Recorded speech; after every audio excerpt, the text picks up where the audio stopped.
Olá, meus irmãos, a paz do Senhor.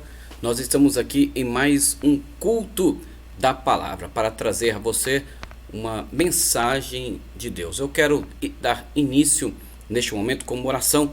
Quero convidar você, meu irmão, você, meu amigo, você que está conosco, você está neste exato momento no canal da Igreja Assembleia de Deus do bairro Castelo Branco, setor Jardim das Oliveiras, que tem como nosso pastor do setor, pastor Dário Cerqueira. Nós vamos iniciar com oração. Curve a sua cabeça onde você está e oremos ao nosso Deus. Amado Deus e soberano Pai, Criador dos céus e da terra, graças te damos por este dia, por essa oportunidade. Ó Deus, abençoe os teus filhos, os nossos ouvintes que estão conosco na nossa live. Ministra a tua bênção, a tua graça, a tua misericórdia para com eles. Ser conosco, ó Deus, no nome de Jesus. Meus irmãos, nós vamos para a palavra de Deus. Você que tem um exemplar das Escrituras na tua casa, abra comigo. Nós vamos ler 1 Coríntios, capítulo de número 13, versículo de número 13.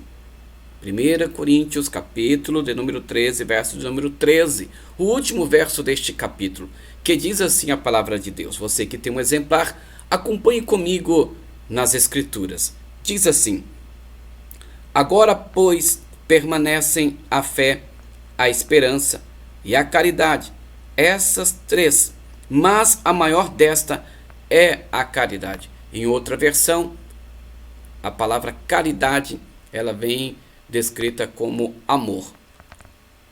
No obstante, meus irmãos, deste texto, nós queremos trazer a mensagem esta noite ao seu coração, para o nosso coração, com o título As Virtudes do Cristianismo. Dentro dessa situação em que nós estamos observando que o apóstolo Paulo escreve aos nossos irmãos, nós vamos observar que todo mundo espera que um cristão possa ter e ser uma pessoa virtuosa, possa ter as suas qualidades, conforme lemos aqui na palavra de Deus. Iniciando assim, nós observamos então a fé, a esperança e o amor, ou a caridade. E nós queremos falar um pouco sobre essas três virtudes do cristianismo que deve ter em minha vida e deve também ter em sua vida. Ora, nós iniciamos então, conforme o apóstolo diz, que permanece a fé, a esperança e a caridade. Então, a fé, quando nós vamos olhar, todo crente, todo cristão, ele deve possuir a sua fé como um valor inestimável. Todo cristão deve possuir a sua fé como um valor inestimável. De acordo com o apóstolo Pedro, ele escreve para aqueles irmãos que estavam dispersos, que eram forrasteiros, que estavam vivendo sob a pressão do império. A Bíblia nos relata, quando nós lemos, por exemplo, as Escrituras, no livro de 1 Pedro, no capítulo 1 e no versículo de número 7, a palavra de Deus, ela vai nos trazer uma mensagem direcionada para aqueles irmãos que estavam sendo provada a sua fé. E então o apóstolo Pedro, ele fala que a fé possui mais valor do que o ouro provado pelo fogo. Olha o que diz as Escrituras. 1 Pedro capítulo 1, versículo de número 7, diz assim, para que a prova de vossa fé, muito mais preciosa do que o ouro, que perece, e este é provado pelo fogo. Ora, meus irmãos, nós sabemos que, olhando para o requisito que o apóstolo está transferindo para aqueles irmãos, ele está dizendo que, da mesma forma que o ouro passa pelo fogo e perece, tira suas impurezas, a fé daqueles irmãos que estavam sendo provados era uma fé com um valor inestimável. Era uma fé onde eles acreditavam piamente e assim permaneciam fiel ao Senhor. No livro de Atos, quando nós lemos nas Escrituras, nós vamos encontrar o apóstolo Pedro, este que já havia confirmado, falando com toda veracidade, colocando em fé, em prática, melhor dizendo, a sua fé, quando a questão do paralítico, à porta do templo, ele olha para aquele paralítico e fala assim: olha, nós não temos nem ouro e nem prata, mas o que eu tenho era a convicção que ele tinha. Isto eu te dou, em nome de Jesus Cristo, o Nazareno. Levanta-te e anda.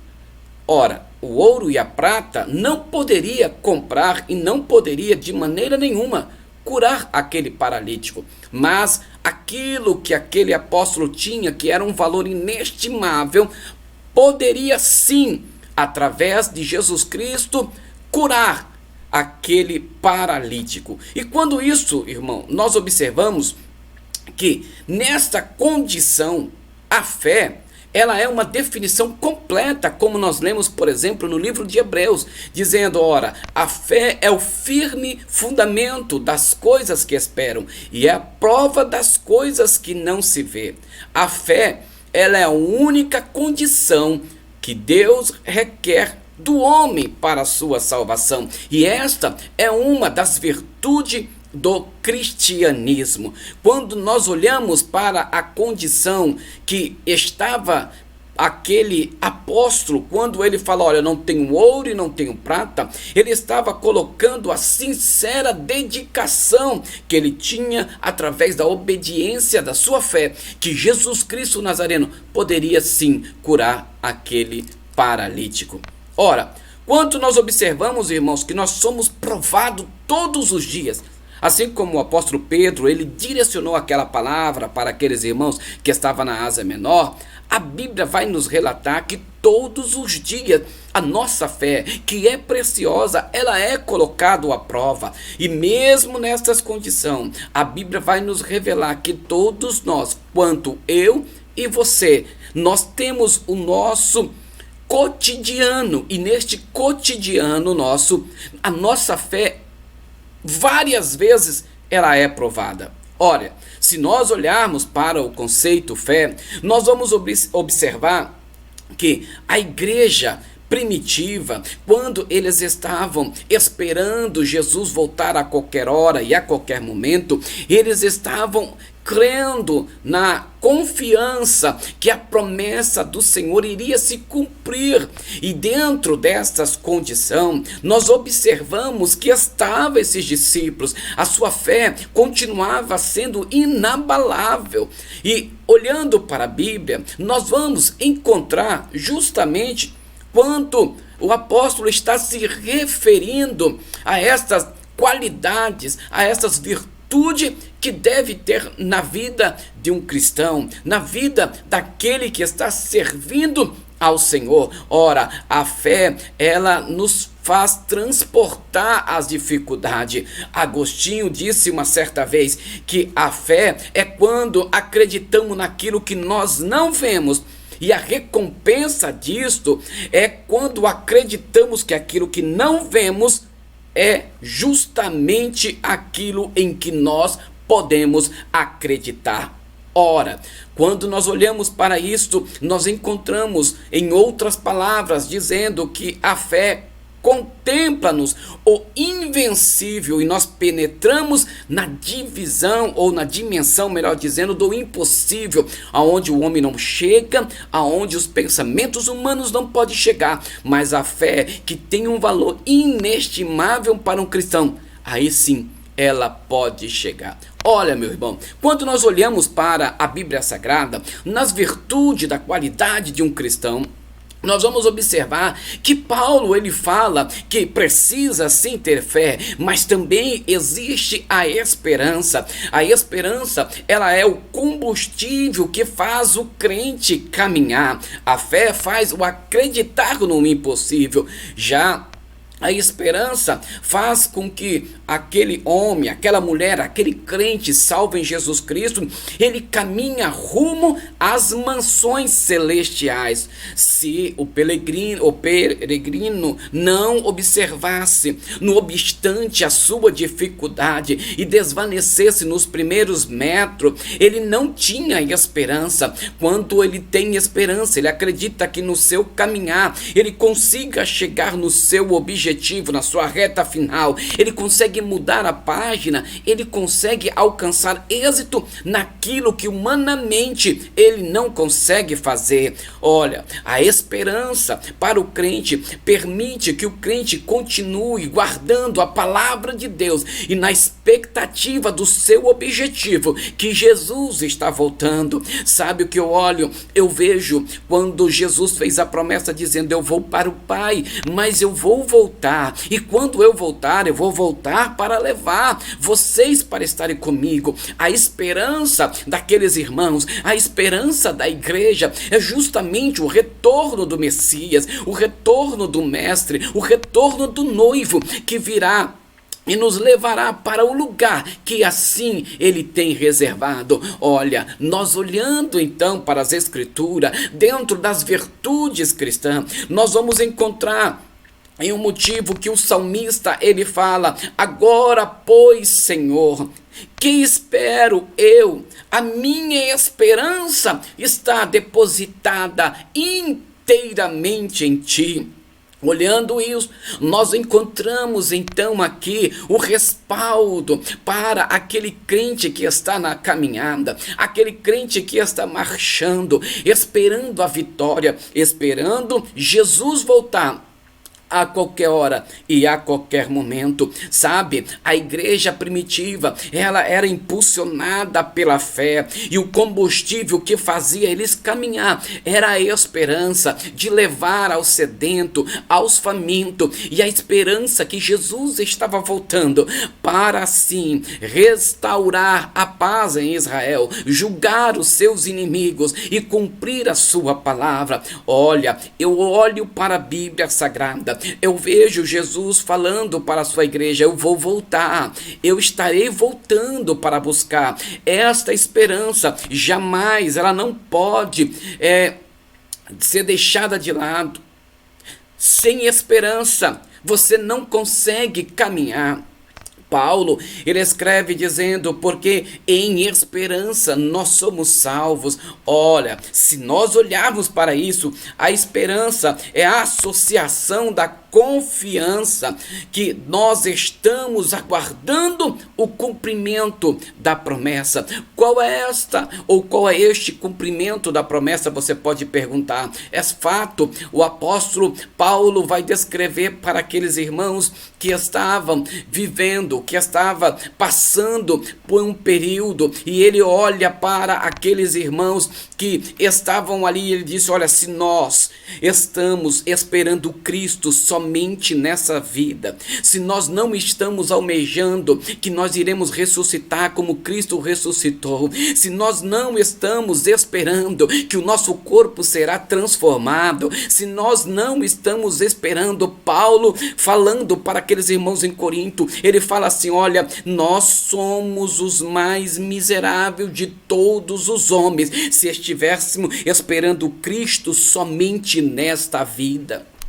Esta é a esperança, minha irmã e meu irmão, que não pode faltar na sua vida, que não pode faltar na minha vida, porque é o combustível que vai nos fazer chegar até Canaã. Muitos crentes, pela circunstância da vida, pelo vento que assopra, pelas adversidade, ele deixa de acreditar, e ele então para um certo momento de adorar a Deus, de cultuar, e aí sabe o que vai acontecer? A fé dele começa a esfriar, ele começa então a perder a esperança, ele começa a ficar em uma caminhada sem uma bússola apontando para qual a direção ele deve tomar. Mas a Bíblia vai nos relatar que o profeta Jeremias, ele fala: bendito é o varão que confia no Senhor e cuja sua esperança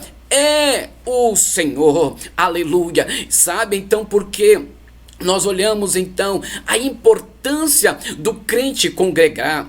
A importância do crente frequentar a escola bíblica dominical, do crente frequentar os cultos de ensino, os cultos da palavra, é para que a sua fé não possa se esfriar, é para que o impossível, aquele que é de valor inestimável que é a sua fé, ela continue acesa cada dia mais, é para que a sua esperança não venha faltar o combustível na sua caminhada, é para que a esperança não possa se evadir, mas possa cada dia mais conduzir ele às entradas eternas das mansões celestial. E por último, Paulo vai descrevendo para os irmãos, dizendo: olha, a fé, a esperança e o amor.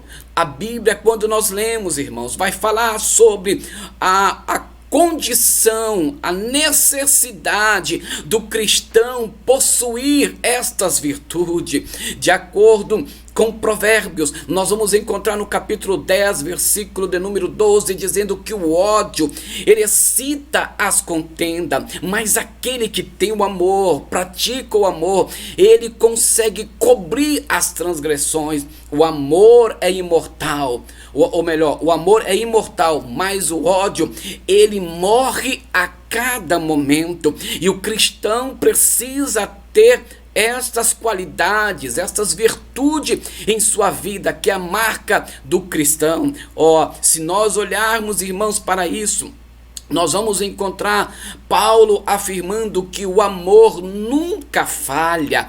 E sabe o que eu quero dizer para você que está me ouvindo? Você, minha irmã, você, meu irmão, ou você que está afastado dos caminhos do Senhor e nos está seguindo no nosso canal, eu tenho uma palavra de Deus para você. Se a sua fé, ela veio a deixar de lado, em um momento difícil você falou: vou deixar de acreditar, eu vou deixar de depositar a minha confiança, eu vou deixar aqui de lado e vou seguir o meu caminho da minha forma, a sua esperança morreu junto. Mas eu quero dizer para você, ainda há esperança para você. Sabe por quê? A Bíblia revela que a condição de confiabilidade daquele filho pródigo, quando ele estava longe do seu pai, ele tinha dinheiro, ele tinha amigo, quando faltou os amigos, faltou o dinheiro, quando faltou a comida, ele lembrou que a confiabilidade do seu pai ainda estava em pé, e ele então acende a sua fé,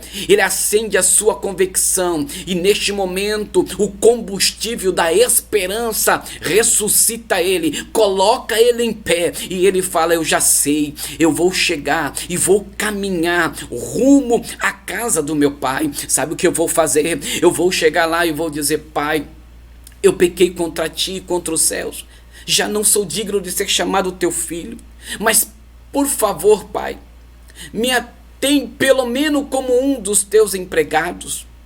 E a Bíblia revela que quando ele coloca essa condição em si, e ele levanta, a sua confiabilidade, a sua fé começa a gerar, impulsionar, e quando isto impulsiona, a esperança entra em seguida, e ele fala: eu já sei, eu vou caminhar, não sei quantas milhas aquele jovem caminhou, eu não sei por qual a dificuldade neste período ele teve, mas uma coisa eu tenho certeza: à medida que ele caminhava rumo à casa paternal, a sua fé ia aumentando, o combustível essencial que é a esperança estava alimentando ele para que ele pudesse chegar tão depressa aos braços do pai. E quando ele chega, ele acredita que o seu pai estaria somente recebendo ele como um dos empregados. Ele tem uma surpresa, porque o seu pai demonstra agora a terceira virtude do cristianismo, com um amor imensurável, um amor puro, um amor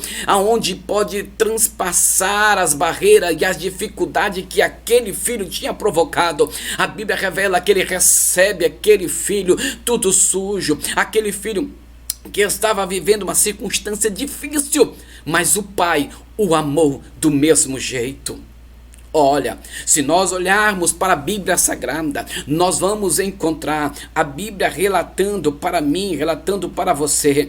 Nós vamos encontrar essa condição em que o amor, ele vai gerenciar em mim, gerenciar em você a esperança. Eu olho então aqui na Bíblia Sagrada, eu vejo esse perfeito amor que o apóstolo está direcionando aqueles irmãos. Ora, o amor, ele é essencial, o amor, ele é importante. Se nós olharmos para esta condição daquele filho pródigo, que ele achava, olha, eu não tenho mais nada, eu perdi tudo, eu não consigo ter ninguém nem que me ama, mas quando ele encontra com seu pai, tudo muda.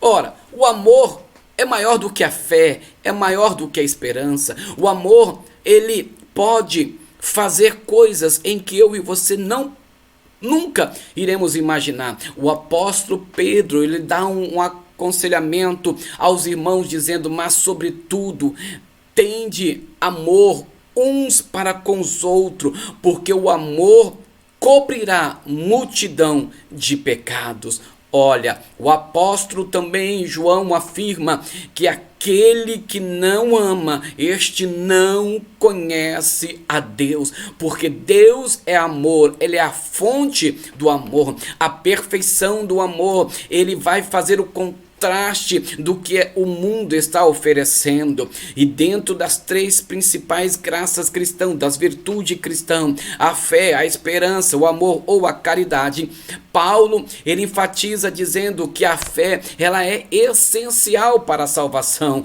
Você vai ler isso em Gálatas, você vai ler em Romanos, mas é impossível viver sem a esperança, sem o combustível que nos faz chegarmos mais próximos de Deus. Quando a esperança morre, o espírito morre. Mas eu tenho algo para dizer para você que está me ouvindo. Olhando para a Bíblia, no Novo Testamento, a palavra amor, ela vai expressar de diversas formas. Embora nós olhando frequentemente esta palavra, adotado pelos cristãos do primeiro século, da igreja primitiva, a Bíblia vai nos relatar que eles então começam a desejar este amor. E quando nós observamos neste contexto bíblico, o amor, ele é essencial.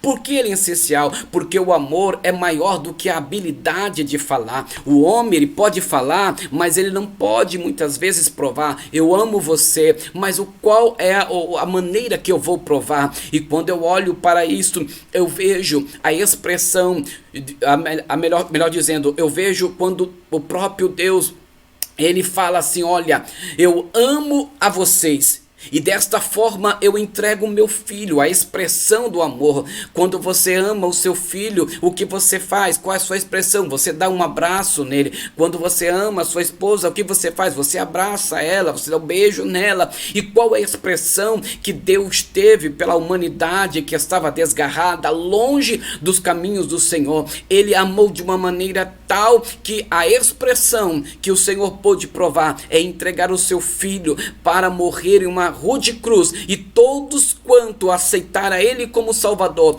têm a esperança de entrar nos céus. Olha, nós vamos encontrar, meus irmãos, dentro da qualidade do amor. O amor é necessário, o amor é importante, e isso a igreja de Coríntio dava muito importância às pessoas que tinham conhecimento em assuntos humanos e divinos. Mas a história vai nos dizer que Paulo faz uma declaração sobre o amor, dizendo: olha, o amor é importante, o amor é essencial. Ainda que eu distribuísse toda a minha fortuna, todos os meus bens para os pobres, e entregasse o meu corpo para ser queimado, mas se eu não tivesse a caridade, se eu não tivesse o amor, aí ele vai dar-nos um exemplo claro e lógico: falta-lhe alguma coisa, nada disto vai aproveitar, porque a Bíblia vai nos relatar que a essência é o amor. Ora, se Deus é perfeito, Deus é um Deus de amor, então é importante que dentro da virtude cristã, o amor seja essencial. Não adianta distribuirmos dinheiro, não adianta distribuirmos víveres, não adianta termos dons e aquilo ou outro, mas se não partir do nosso coração, da nossa alma, uma vontade, um desejo profundo de amar, nós estamos como o sino que está tinindo ao vento. Não tem como voltar aquele som. O amor, ele não sente inveja. A inveja é o verbo usado muitas das vezes em um sentido favorável. Como nós procuramos, a Bíblia está dizendo, olha, procurai com zelo os melhores dons. Significa ser zeloso, ser cauteloso com qualquer coisa ou qualquer pessoa. O amor, quando nós observamos, ele não trata com leviandade. Ou seja, ele tem uma relação usada que louva as qualidades. E dentro dessas condições, o amor, ele suporta todas as coisas. Então, se você está me ouvindo e você fala assim, olha, eu tenho 10 anos de crente, 20 anos de crente, eu tenho 30 anos de crente, quem sabe eu tenho 45 anos de crente, mas eu não consigo olhar para a cara ou para a fisionomia daquele irmão, eu não suporto aquele irmão pregar, eu não suporto aquele irmão glorificar. Olha como glória a Deus dele é muito alto, ele ora muito alto, todos os cultos ele tem que falar em língua estranha, parece que tem algo, parece que é só ele. Ei, o amor não irrita. A palavra irritar significa não provoca ira. E dentro dessas condições, ela é importante para o cristão. Você, irmão, você, irmã, você que está me ouvindo, você precisa gerenciar essas virtudes. Ela tem que brotar no seu coração. Ele tem que estar cada dia mais apontando para você e dizendo, você é um cristão, você tem a virtude, você tem a qualidade, você ama o seu próximo. Não adianta você ter o seu melhor dízimo, a sua melhor oferta, o seu melhor carro, a melhor roupa, mas se você não suporta o seu irmão, você não vai fazer parte do povo que irá ser arrebatado. Por que você diz isso, pastor? É simples, é fato. A Bíblia fala que Deus é amor e todos quantos são chamados para si, pretende ou não, querendo ou não, precisa ter as qualidades, as virtudes, e o amor é essencial. Se você não ama o seu irmão, você não está pronto para ouvir o soar da última trombeta e encontrar com Cristo e a igreja nos ares.